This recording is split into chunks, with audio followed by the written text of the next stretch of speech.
देवताओं का बंटवारा होता है, होना नहीं चाहिए। इस देश में संतों का बंटवारा होता है, होना नहीं चाहिए। एक बहुधर्म देश है, भिन्न भिन्न यहाँ भाषाएं बोली जाती हैं, बहुभाषी देश है। और वाल्मीकि जी जिन्होंने रामायण लिखी थी, तो सारे हिंदुओं को वाल्मीकि दिवस मनाना चाहिए। क्यों नहीं होता ऐसा?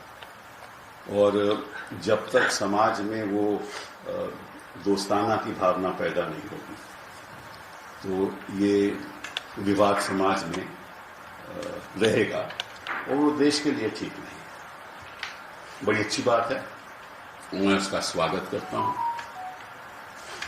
और जो उन्होंने संदेश दिया है वो बिल्कुल सही संदेश दिया है।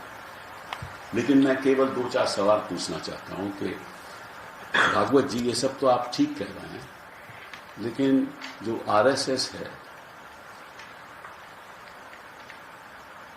वो उस सरकार के को सपोर्ट करती है जो जमीन पे काम, जो आपने कहा है, उसे बिल्कुल उलट करती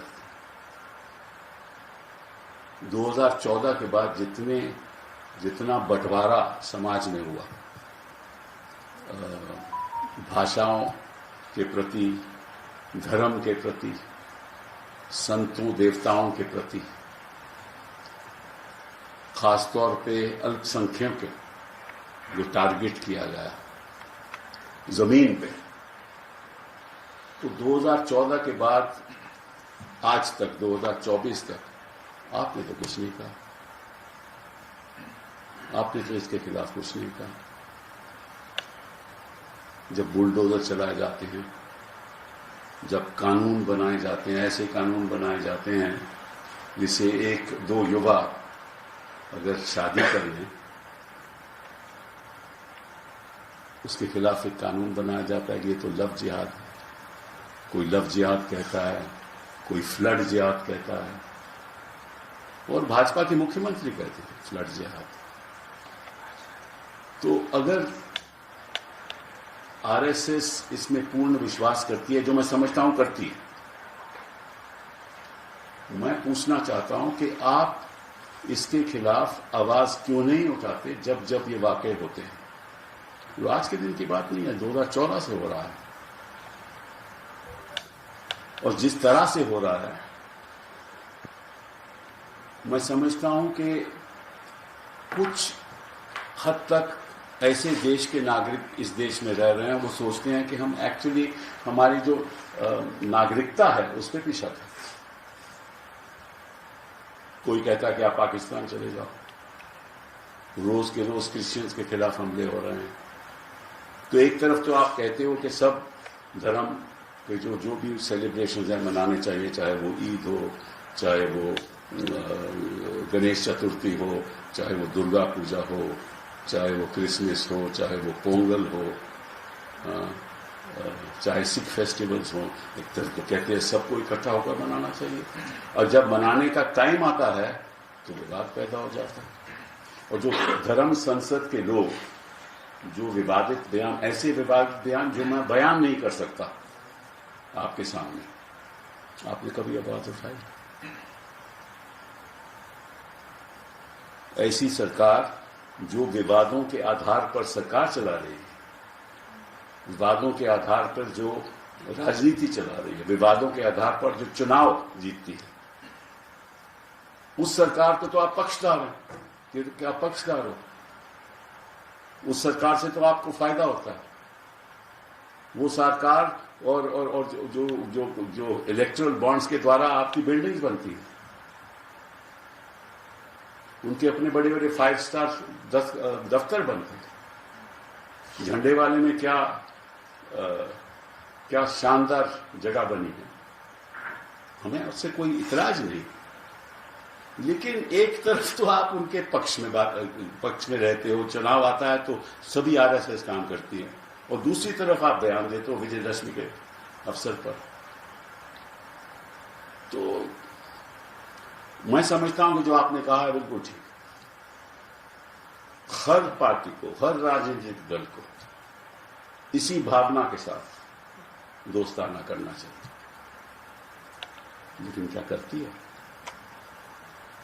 मैं किसी एक दल की बात नहीं कर रहा, मैं किसी एक दल को टारगेट भी नहीं कर रहा, लेकिन आप जानते हो, मैं जानता हूं, यहां के पत्रकार जो बैठे हुए हैं वो जानते हैं, देश की जनता जानती है कि असलियत क्या है।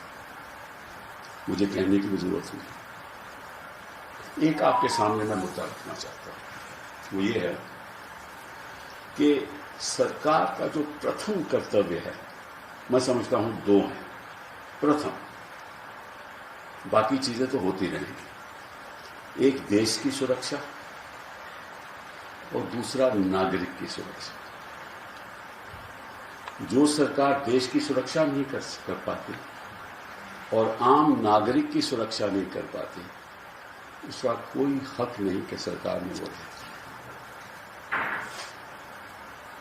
बड़ी बड़ी बातें हमारे प्रधानमंत्री जी बाहर जाकर करते हैं, और जब ये सत्ता में नहीं थे, जब वे गुजरात के चीफ मिनिस्टर थे, तो लाल आंख की बात करते थे कि हम चीन को लाल आंख क्यों नहीं दिखाते।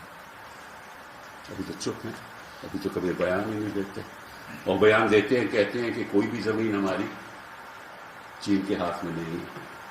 हालांकि इनके ही भाजपा के सुब्रमण्यम स्वामी क्या कहते हैं, आप भी जानते हो, मैं भी जानता हूं। तो आप अगर देश की पूर्ण तरीके से सुरक्षा नहीं कर सकते,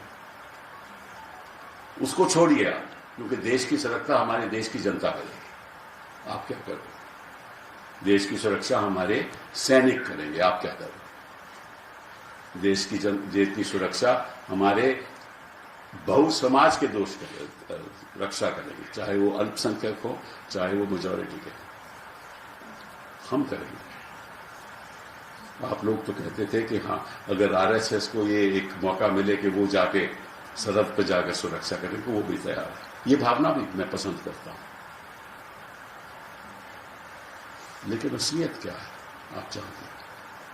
और दूसरी बात, जो नागरिक की सुरक्षा है, मैं समझता हूं कि इस देश के खास तौर पे अल्पसंख्यक नागरिक, खास तौर पे वाल्मीकि लोग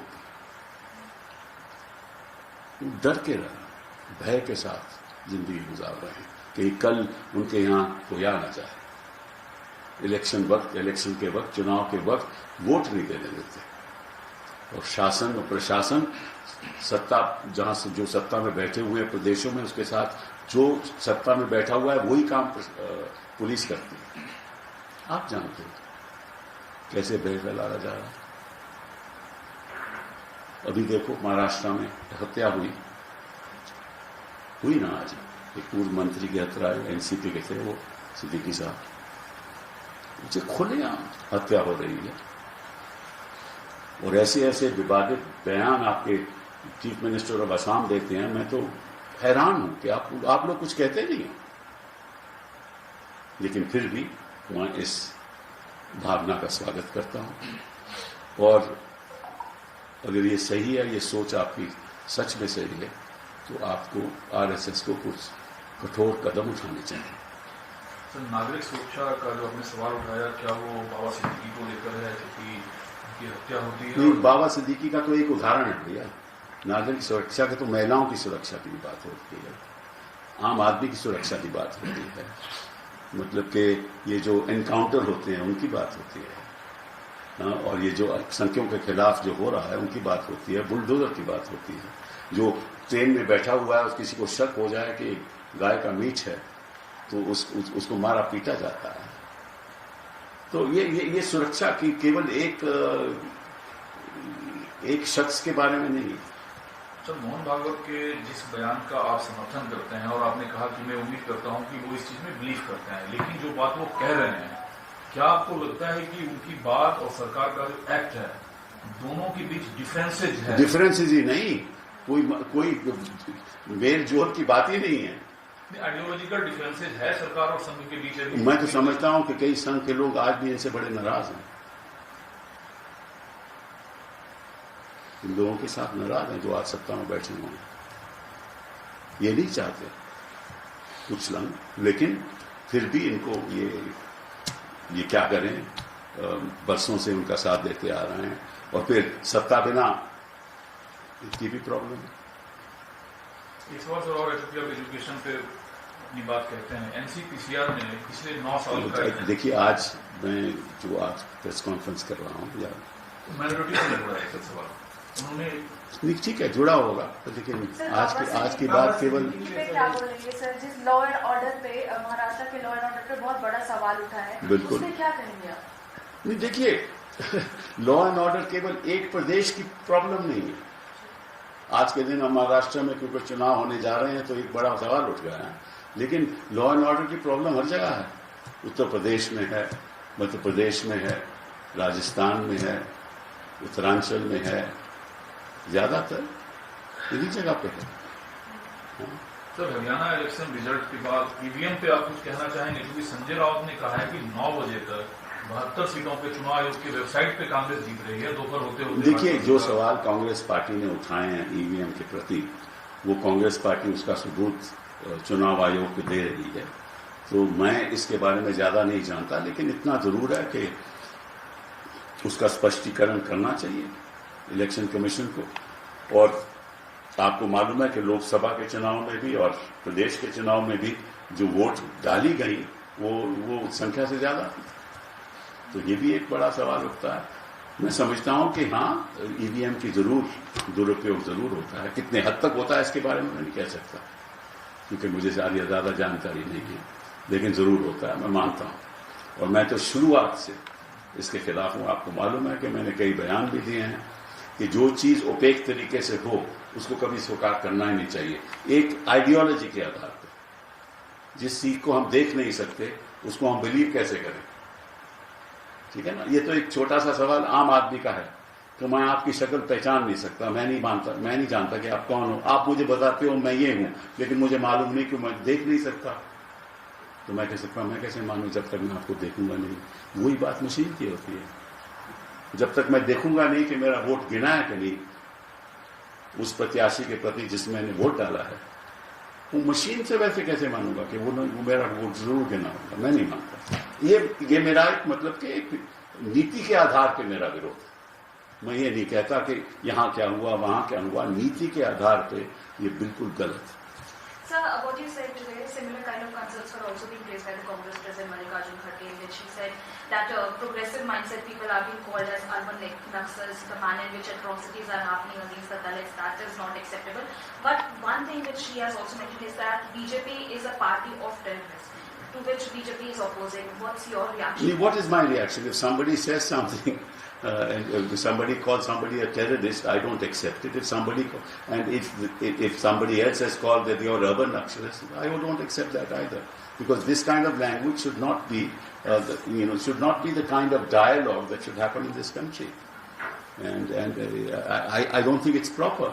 But be that as it may, I am nobody to pass judgment on anybody else. Right? I would not use it. That's all that I would say. I would neither say urban Naxals nor would I say terrorists. The terrorists are enemies of the state.